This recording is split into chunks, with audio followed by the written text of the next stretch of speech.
നമ്മൾ എന്ത് കൊടുക്കുന്ന ആ രീതിക്ക് ഇരിക്കും. ഇപ്പൊ നമ്മള് ഡെയിലി പോയിട്ട് ഒരു ലവ് സ്റ്റോറി എടുത്തു, നല്ല ഭംഗിയുള്ള ലവ് സ്റ്റോറി, അതിപ്പോ 4-5 പേര് അപ്പുറം ചെയ്ത് കാണും.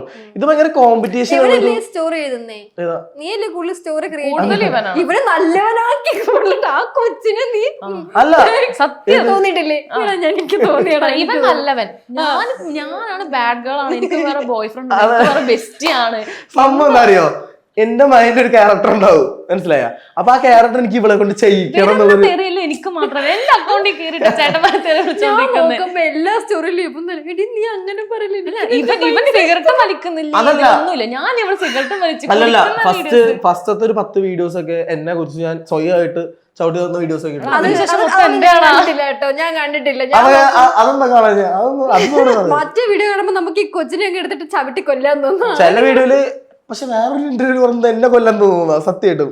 എനിക്ക് അങ്ങനെ തോന്നില്ല. എനിക്ക് വലിയ പാവം പോലെ ആ ഇന്റർവ്യൂവിന് ശേഷം നീ ഇട്ട കോണ്ടന്റ് നീ എന്നെ ഒന്ന് എടുത്ത് നോക്കി, എനിക്ക് കിട്ടാണ് വെപ്പ്.